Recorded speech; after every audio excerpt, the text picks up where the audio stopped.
welcome to That's Life. That's Life is a show in which we use skits to illustrate resident issues or concerns and how they might be solved or resolved. I'm Marcia Boyles, and I am delighted to begin this show today with introducing a skit. I'm not going to tell you the plot of the skit so that keep in suspense, but the skit has to do with a resident by the name of Cecilia who has a new concern and worry. Cecilia is played by Jenny King, and she and I have lunch together in the bistro. So that's the way the skit opens. And then later Cecilia talks to Stephanie Reinheimer, our Neighborhood 1 social worker. So with that introduction, here is the skit.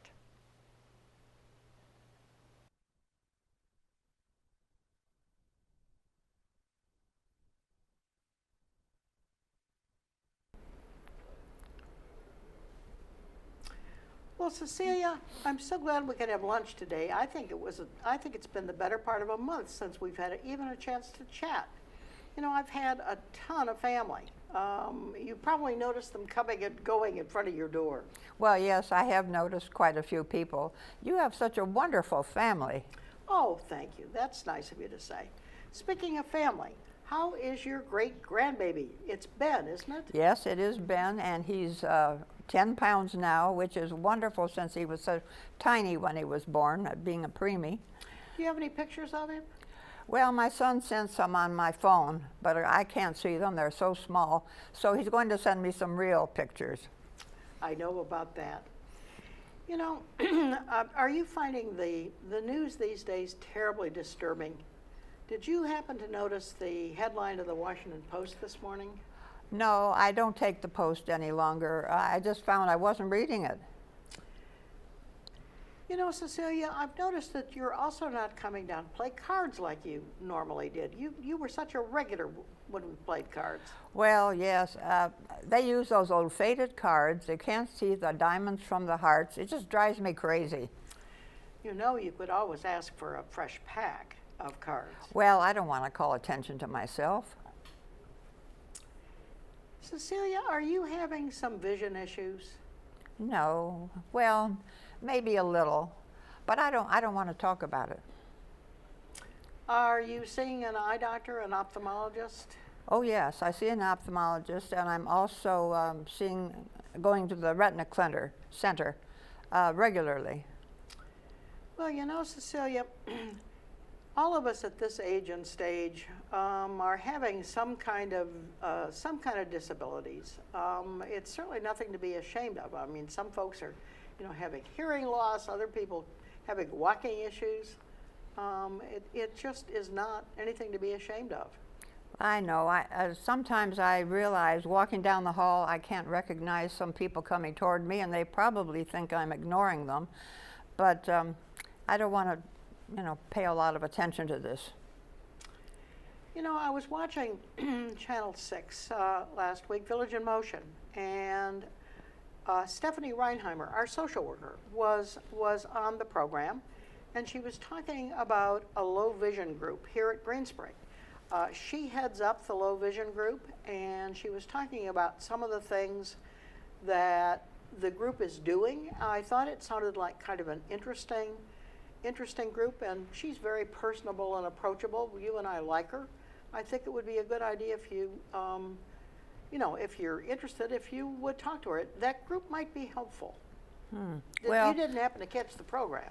No. Let's look at the menu. I think I'm going to have my usual. Did you notice that they've changed the menu? You might want to check and be sure your regular's still on it. Oh, I can't read the darn thing. They make the print so small.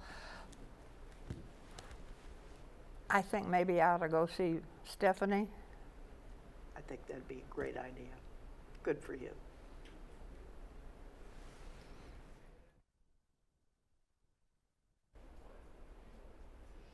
Well, good morning, Cecilia. It's good to see you. I feel like we haven't had the opportunity to sit down and chat for a while. Hello, I'm here a little reluctantly. don't like to talk about these things. Yeah, it sounded a little bit hesitant on the phone, but I'm glad that you decided to join me this morning. Well, thank you. So what's going on? Well, I seem to be having trouble reading the menus, and cards are not as clear as they used to be, but I really don't like to talk about it, and I don't want my friends, to know about it. So having some vision challenges, it sounds like. I guess so. Kind of navigating the waters on who to share that with and just what that looks like now in everyday life. Yes. That can be challenging. So what brings you specifically here to see me today then? Well, I understand you lead a group for low vision, I do. and maybe I should look into that. Absolutely. I can give you some generic information today and then a little bit more specifics if that's what you're looking for. Well, what exactly does your group do? Well, but I'll jump back a second. I'll let you know when and where we meet before I forget to tell you. So we meet once a month. It's typically the first Monday of each month from 2 to 3 o'clock in the afternoon, and we meet in the Village Square Acatink room. And in fact, if after I explain a little bit more you're interested, I'm more than happy to add you to my list of folks who get an announcement each month on our topic and whatnot. That would be fine, yes. But you had asked the question, a little bit Yeah. more specifics on what we do. Yes, and how many, and what do you do? And Yeah, so our group, we kind of average in the size that we get each month. We sometimes have a more intimate group of 15 or 20, and then depending on the topic, we can get up as high as 45 to 50. One of the really cool parts of the group, I feel, is just the peer support that we have. We come together, a lot of times are sharing strategies and techniques for things as simple as just how to recognize friends in the hallway or how to navigate your kitchen, that microwave button that's a little smaller these days, and share things like that that may be helpful to one another. Do you have any other helpful devices or anything? We sure do. So we're pretty vast in our topics. So we have the sharing time, and then we also have a lot of speakers who talk about different educational and informational things. So you have medical advances, different resources, and then to answer your question, a lot of kind of a spectrum of technology. Well, what in the technology? What do you mean by that? So we have different topics on maybe what you would classify as lower tech, things like handheld magnifiers, large print books, talking books through the Fairfax County Library. And then if you go up the spectrum, we've got information on a little bit more high-tech things like tabletop magnifiers, what they call e-readers like your Kindles, and then the iPhone and iPad actually. Oh, that sounds very interesting. Yeah, a lot of people find it really helpful. Well, maybe I ought to think about coming to join that group. Could you add me to your list? I certainly will, yes. We're more than happy to welcome any new addition to our group, and we'd be pleased to have you. Well, thank you. Okay, we'll look for you next month. All right.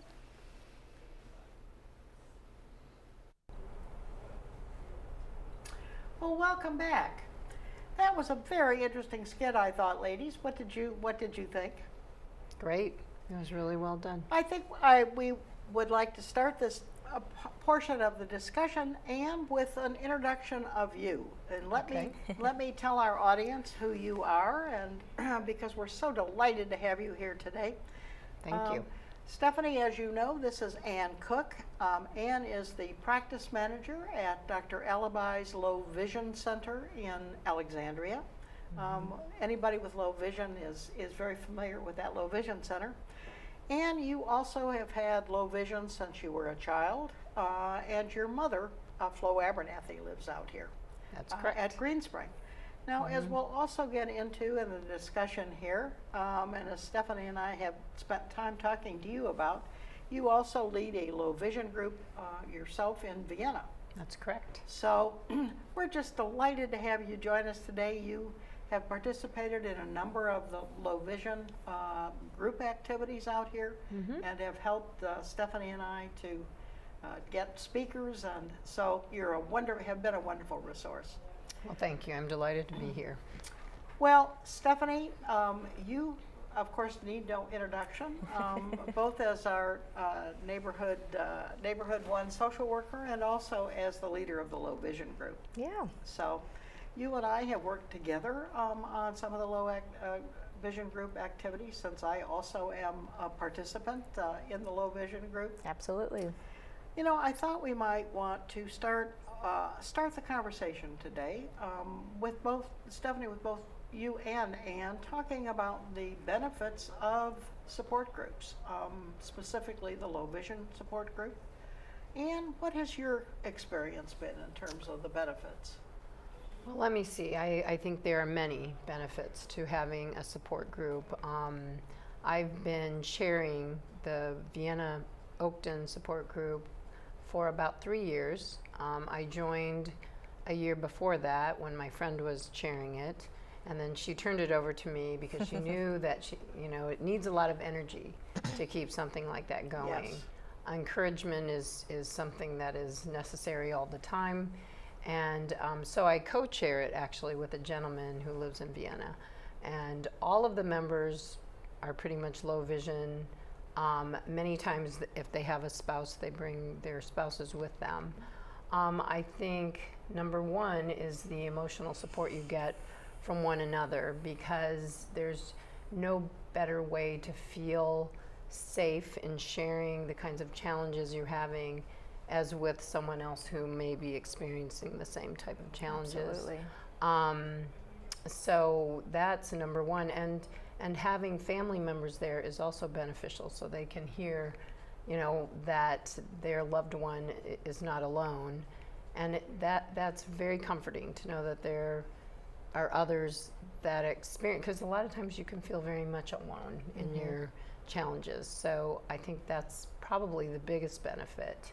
Number two, what I try to do as a low vision advocate and somebody trying to pull people together is I like to keep it as positive as possible and make it all about all the things that you can still do, because I think people, when they have changing vision, they feel like they can't do things anymore, and it's really not the case. If you find new ways of doing it, and you can, then it empowers that person.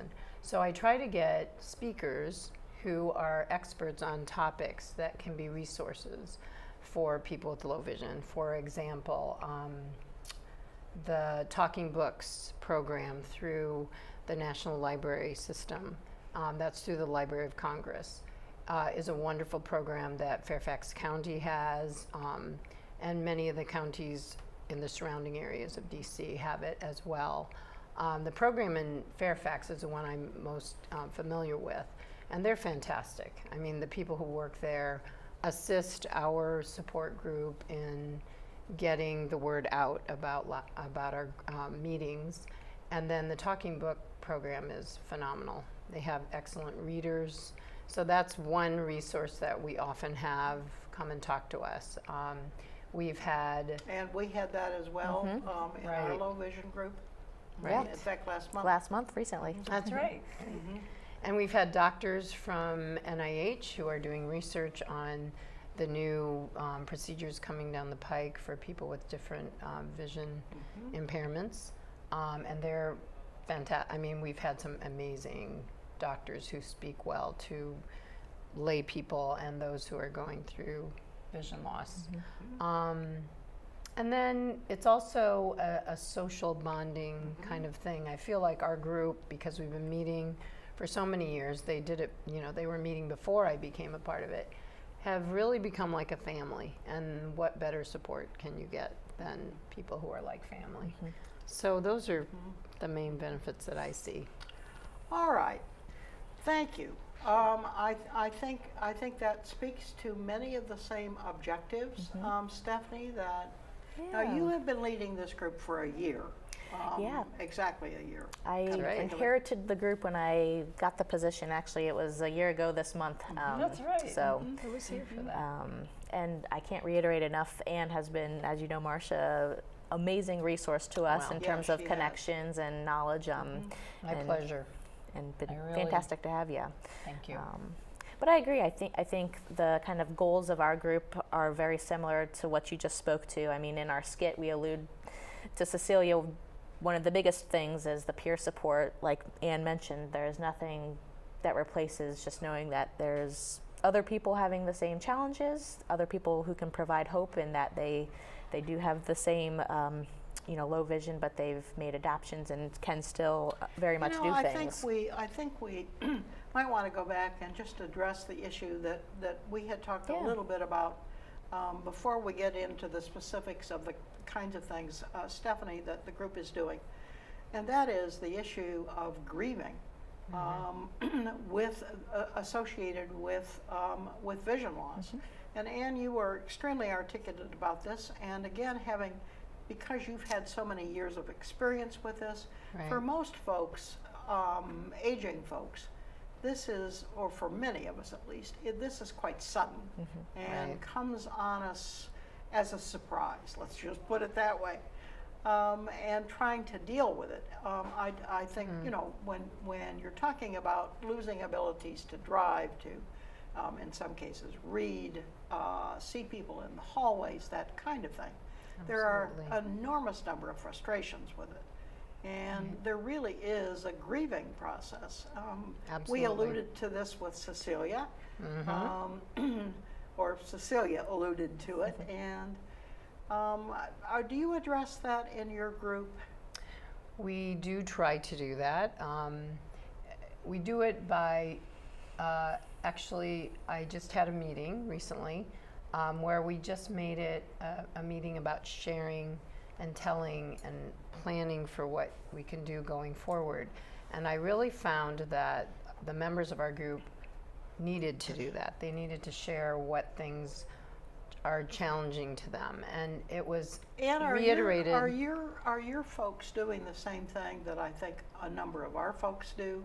I mean, myself included to a certain degree, and that is becoming isolated or Oh, definitely. not socializing as a result of it. Right. Sometimes. I think to begin with, as you know, we don't know necessarily all the stages of grieving, but the number one thing is to be in denial. And that's kind of what you showed with Cecilia, Yes. is that she was Yeah, definitely she was in denial. definitely. She didn't want to tell anybody. She didn't even tell her closest friends. So she was hiding the fact that she was having these challenges. And that's a very natural thing. I definitely went through it myself, and of course I was much younger when I had to deal with losing, like, my vision has changed. It was bad as a child, then it was made better by surgery, and then gradually as an older adult, it started to decline again. So changing vision is really difficult to deal with. When you have low vision to begin with and you live with it your whole life and it doesn't change that much, then you adapt and it's fine. It's when it changes frequently, and Yes. I know for the elderly who develop macular degeneration, that is something that's brand new and really difficult to deal with. Yes. So the stages of grief are natural. I mean, any loss you experience as a human, losing a loved one, you go through those stages. And I guess you have to accept that you're going to be doing that. But it is healthier if you realize it and you try to get through the beginning stages and move on to sort of accepting it and looking for ways to adapt and make things better for yourself. And I do think the support groups really help with that, because when you share ideas or you share experiences, it disarms others to do the same. I definitely saw that in this meeting we just had recently, where as long as you can tell others that you've gone through this and you've kind of come out on the other side and you're doing okay, it helps them see that, I could do that too, probably. So I think that's one of the biggest rewarding parts of being in a support group and seeing others, come out on the other side of it. Well, it becomes the new norm. And I think Little bit. sitting it becomes your new norm. Sitting in a group and people talking about it in sort of a natural way, this is what I'm doing to compensate, or I still can't do that, and I'm probably never going to be able to do that, like driving or something. Right. I think it does normalize it. And that in itself, I think, helps in terms of acceptance. Definitely. So this, I would agree with you. I think it's just a critical part of probably any support group here, whether it's Parkinson's or hearing loss or any of the others. Stephanie, what kinds of things, do you want to talk a little bit about some of the programs we've had? We talked about the fact Sure. that we've had talking books. And Yeah, so as we've mentioned, Anne has fed us a lot of really neat speakers. We had Ken Plummer from Access Services, the Fairfax County Library, doing the Talking Book program, which was just this past month. we had a program on Echo. We on did the on Amazon Echo, trying to plug the technology piece of it. That is a wonderful device. For those folks who don't know what that is, that's a little talking machine that you can ask any question or ask Alexa what the weather is or what the time is, or use it as an alarm clock. So It's connected to the internet, so you Right. can pretty much get any Access information, you sure. need. It's yes. pretty amazing. I use it in terms of spelling. I'm Oh, my goodness. I'm a terrible speller, and so I am forever asking Alexa how to spell something. I have never thought about doing that. That's great. And There you go. definitions, word definitions. Oh, yeah. So That's God, the academic in you there, I think. I'm afraid that's true. Sometimes pronunciation. So no, Alexa is terrific. Sure. So other than Echo. Yeah, we had someone, a vendor, Duveen Winter, Yes. come to display some different Visual desktop, aids. visual aids, the desktop magnifiers, the video magnifiers, things like that. I think one of the ones I'm most excited about is actually our speaker for next month, or in October. We have an occupational therapist who has a low vision specialization. What kinds of things is she going to talk about? You know what? I actually am waiting for her email back, but I'm find out. imagining that she probably, and you can speak to this too if you've got information, occupational therapists do a lot with practical things. So Exactly. navigating environments and doing your daily Exactly. tasks and making adaptations to whatever sort of, challenge or disability you have. So with low vision, I'm sure she has a lot of recommendations on things in that area. Right. Since I work with Dr. Alibi, who is a low vision optometrist, and he does rehabilitation for those who cannot be, their vision cannot be corrected. So he helps them adapt and links them with resources like an occupational therapist, who actually, many of the ones who do the low vision occupational therapy will go into people's homes. Yes. And help them find ways to change their environment to make it easier for them. In fact, on her website, she, exactly what you just said, advertises. She does go to homes to make it more personable and specific to your Yes. I own. wonder if, does Medicare cover that? Yes, they should. I know for a fact that the occupational therapists that used to come to our office a lot, and now this woman who's coming here does work with our office. See, that's an they interesting come resource. and Medicare does definitely cover that part of it, at least. And no, they are wonderful, and they become a resource for life. I mean, I know that a lot of patients continue their connection with Oh, I'm them. sure. Well, So, as your vision changes, that would certainly. Yeah. We also had a program on e-readers. I think one of the things that Anne you pointed out here is that technology can be such a huge help. And that's a bit of a frustration, I think, for some of our folks who are not used to technology. And of course, it gets particularly difficult to learn with low vision. Sure. So things like the iPad, even the computer, certainly the iPhone.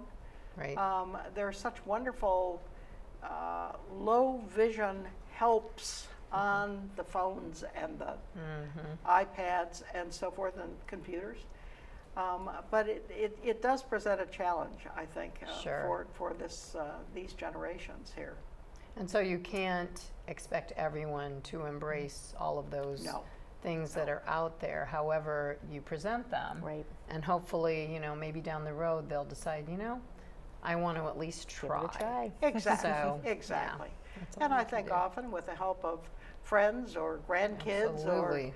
you know, other family members, it does become doable and not terribly complicated.